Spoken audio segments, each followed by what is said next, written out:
you are applying to an economy that doesn't work the way you think it works. We have looked at a of these ghost cities and what the development looks like on this broadcast time and time again. This was the one that we looked at. The time-lapse video satellite image showing how much China has changed, but also this wasn't even it. There's like a before and after. Like the development has been massive. The cities that already existed exploded, and most of them are tier 1 cities. The cities that were ultimately nothing, like were uninhabited, now grown in population. A new mega city called Shenzhen is set to be built near Beijing in an attempt to take the pressure off the larger metropolis. Shenzhen extended its western coastline to grapple with its growing population. Chengdu, which started expanding its public transit in early 2010s, is one of China's fastest growing cities. By 2020, Chengdu plans to have 180 miles of metro lines. In the past 40 years, Guangzhou's population has exploded. The city paved over farmland and merged with nearby cities to create one of the world's largest metropolises. This isn't even it. There's a better article than this one. The irony of like Americans or people in the Western world talking about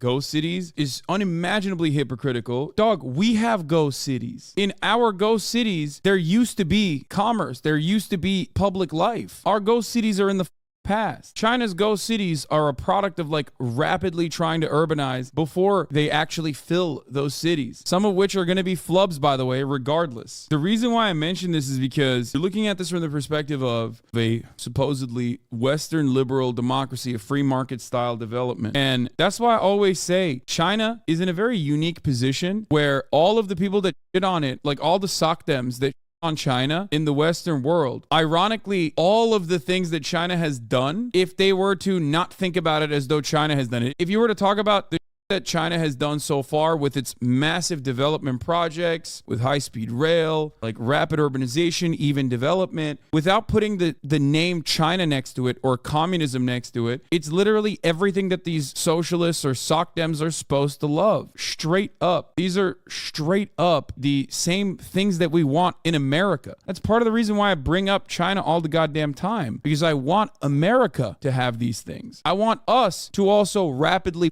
urbanize in areas and build out entire new cities to offset the population density in big cities. I want there to be robust public transit on top of that. You know what I mean? These are the things I advocate for. So when I see China doing it, okay, I'm like, well, that's good. The closest we get to that are former company towns that are now shelled out hollow holes where people just go to die. I never understand why when people criticize China, how they never mention the organized labor issues. There are issues in China. There are issues. There's the free speech stuff. That's a pretty big deal. There's still plenty of ways to go with respect to labor rights. Okay, lol, your lost buddy China is doing it in the 5% of their country. Exit the urban zone. I compare countries to where they used to be. It is ridiculous. I am a materialist. I am going to engage in a materialist analysis. I am not going to simply look at a country and be like, well, nothing happened the day prior. If you look at the direction that China is heading and you look at the direction that America is heading, you realize that our ghost cities are a byproduct of outsourcing and industry leaving these areas, and the way that they were built originally were designed around a singular company. It was like basically a company town with government subsidies. When the company decides to leave, the town is done. It's over. Look at the Appalachia and you will see what I'm talking about. China, of course, has areas that are not rapidly urbanizing. The difference is they do have an interest, as far as what they have shown thus far, in rapidly and evenly urbanizing the entire country in a way that we did way back in the day in the New Deal era. Ghost towns or boom towns, what new cities really become. And this is from 5 years ago. 30 years ago, hardly anybody other than Shanghai local would have found any reason to mutter the word Pudong. New city building in China wasn't just an engineering pursuit, but a complete socioeconomic experiment of unprecedented scale. It was less about cashing in on constructing new developments than it was priming new economic engines that could create and sustain additional growth, all while curbing the stark social and economic disparity between the east of the country and the west. Using the full gamut of financing, engineering, and administrative tools available, China engaged in full-scale national shakeup as more than 100 large-scale urbanization projects were carried out to fruition, being populated with companies, institutions, and residents by guile and fiat. Virtually overnight, former backwaters like Chengdu, Chongqing, Wuhan, Xi'an, Kunming, and Guiyang emerged as China's best-performing cities, being relaunched and revitalized historic cores paired with shiny new areas areas that boast a high-tech R&D centers, modern shopping malls, new airports, high-speed rail stations, sprawling industrial zones, and more middle-class housing than anyone could really have any use for. At the time, the only thing that seemed crazier than a country going out and building hundreds of ghost cities was a country going out and building hundreds of more or less successful new cities and other large-scale urban areas completely from scratch. Today, China's so-called ghost cities that were so prevalently showcased in 2014 and 2013 are no longer global intrigues. They have filled up to the point of being functional, normal cities. Ex-ghost cities are rarely news, but as far as I was concerned, this was the big story, or so I thought. What I didn't know at the time was that the new city building boom that I had observed across China was also kicking off in emerging markets across East Asia, the Middle East, and Africa. Look, I'm no big city lawyer.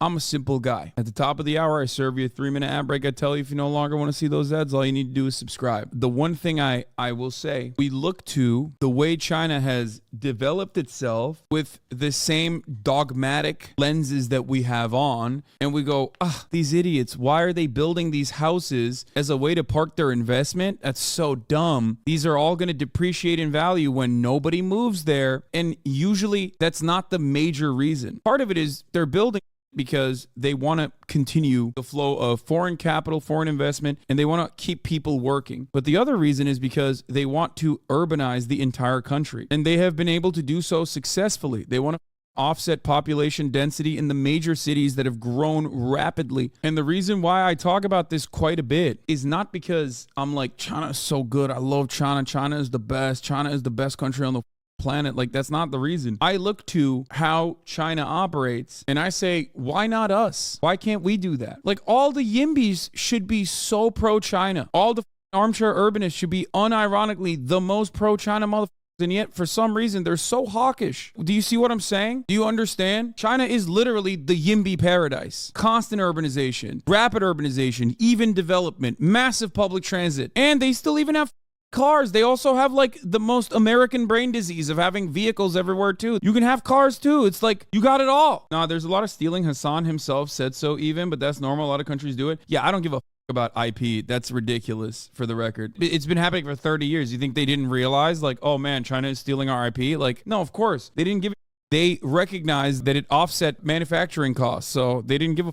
And I think personally, they didn't believe that this would happen either. It's always funny when like pro-American guys will just be like, I can't believe they're stealing the IP of like Hewlett Packard. It's like, what are you Mr. Packard? Are you Mr. Intel? Like, what the is it to you? Like, that's what I mean. It's just like at a certain point, you have to recognize that you are basically flinging your arms angrily and hoping that it sticks on something, right? Anything. Like, one should always ask themselves, is this something that I care about? Is this something that I would actually take the exact same position on if it wasn't for China? Same thing goes for building massive housing projects. Is this something that I care about in the Western world? Is this something that I want in the Western world? Or am I actually just like upset because I've been primed into thinking this is bad because someone who is my enemy, someone who I'm afraid of is doing it? The reason why I brought up the ghost cities argument is because from a Western pro-capitalist lens, you look at that and you think, oh, that's a failure, lol. And then 10 years later, you're like, okay, maybe it wasn't that big of a failure. And then 20 years later, you're like, okay, these have become massive cities, like hubs of life. There's a difference there. If you're building up with long-term commitments in mind, with a grander project in mind, you're not going to always make the most sound short-term profit-seeking opinions. That's the problem. I am a firm believer that a major power isn't even full-blown socialist, by the way, make no mistake, but a major power that at least has like some semblance of centralized planning in mind that isn't operating simply at the behest of corporate growth is always going to be able to eviscerate the competition once they reach a certain point, which China has reached. That's all this is. I saw this article on the Financial Times. Yes, sorry,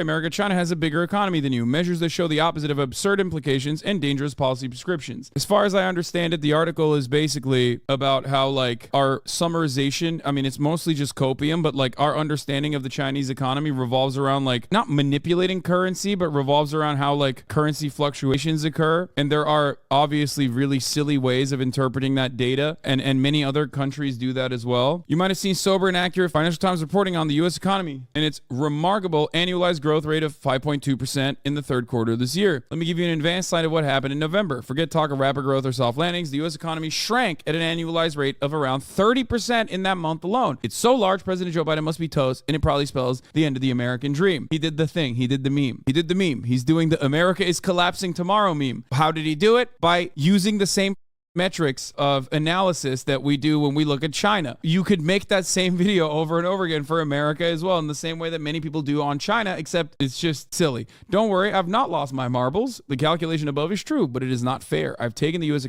economic performance in November, assumed to have not done much, and calculated that in euros or renminbi after converting to the U.S. GDP using market exchange rates. Then I annualized the result. The thing that drove the result was the near 3%